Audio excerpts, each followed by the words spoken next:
Our top story today, Chancellor Jeremy Hunt says he's not happy that taxes have had to rise, blaming the pandemic and the energy crisis. He claimed, did Jeremy, that his latest budget and the autumn statement saw them begin to come down and said the Conservatives are making progress. Well, joining us now to talk through all that is Sun columnist Rod Liddle. Here he is. Good morning, Rod. Now, do you think the Chancellor has missed the mark?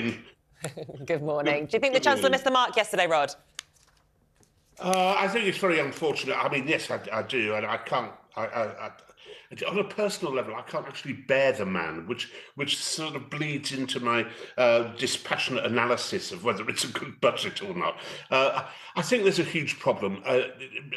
The change in national insurance, well, it's probably the right thing to do, though I would have lowered the income tax rate for the middle band, which is something which could lead to growth.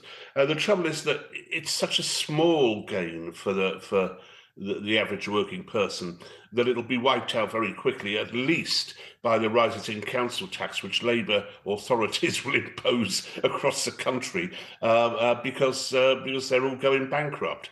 And of course, there are more people being taken into the tax take, the fiscal drag, and all that kind of stuff. So I think it's a real problem. I mean, the main problem, though, that Jeremy Hunt has, and this was a budget designed for an election, but not with any great bravura or anything, is that we tend to abide by two-term governments in this country, 2 to 3 term governments. And by the end of that time, no matter what you do, the country has had enough of the sitting government, and I think that's the problem we're in now. The same one that Tony Blair and Gordon Brown were in 2007, that Macmillan and Hume were in 64, and that Wilson was in 70. We tend to have 2 to 3 terms and then get rid of whoever it is, and I think that is something which he simply cannot do anything about, nor can Sunak. No, and I'm not sitting here, mate, you know me, I'm not sitting here thinking that the alternative will be any better. I think there's fatigue, I think there's apathy. Yeah. For me, watching them sitting there on the front bench laughing, it was almost like they were de-mob happy. Something that we raised earlier, Rob, which I'd love your take on, is with everything that's going on, and you know where the Labour Party was 4 years ago, not trusted by anybody, Corbyn was there. We have to say Starmer's done a great job, but we're still waiting for meat on the bone. I'm waiting for a Tory party that's actually Tory. So yesterday, I wanted money for defence. I wanted something for stamp duty so people under 35 can get on the damn property ladder and understand that that's a passport. And pensioners, absolutely nothing to the Tory faithful, Rod, which is... And you think, this is your last chance, you apathetic human being. There was nothing, no passion. Well, no, you're right, and I think the failure to put money into defence is a huge problem and a gamble, and it leaves us insecure, frankly. But I think what electorally Hunt is aiming at, British elections tend to be decided. The crucial margin is how the lower middle class vote. Which is why we hear all these phrases every year, such as Worcester woman and Mondeo man.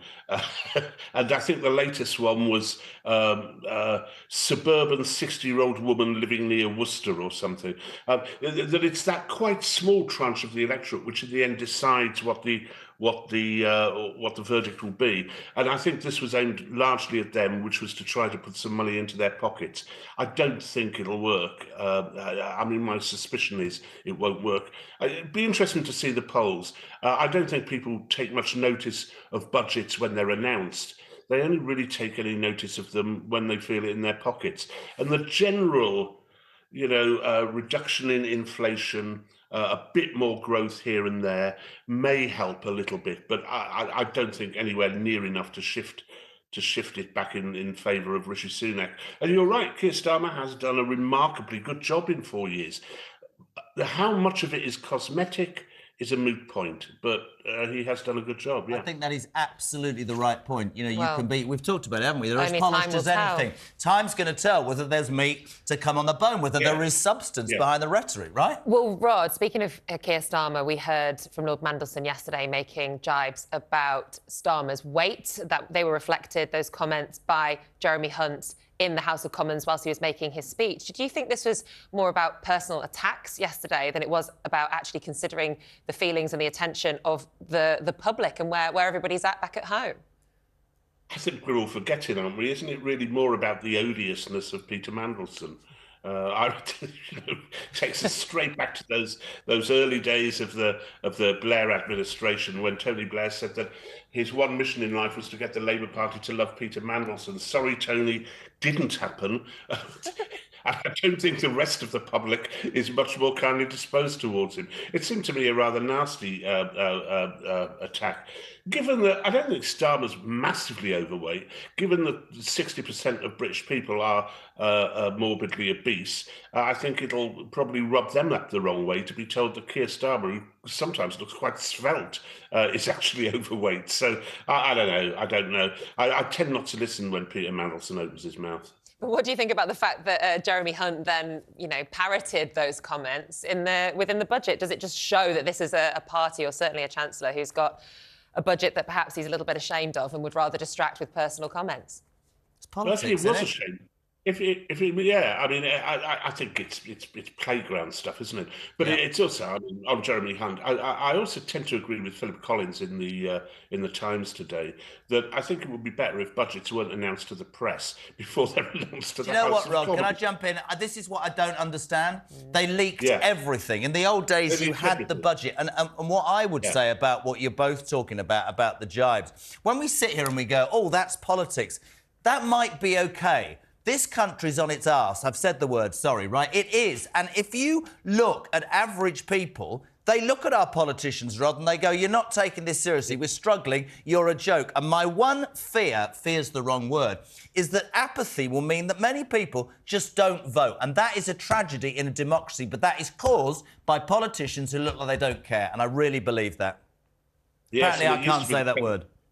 No, I think you're right. But I think it's also the case that whereas apathy in the past, 20 to 30 years ago, meant that a low turnout was good for the Conservatives, it's now turned around, and a low turnout tends to be good for the Labour Party. So it's bad on both cases. But they've got to take Parliament seriously. And over the last 20 to 30 years, Parliament has been undermined particularly by the judicial system, by the law, undermined as well by their antics of not taking Parliament seriously enough. And I think you're quite right, mate.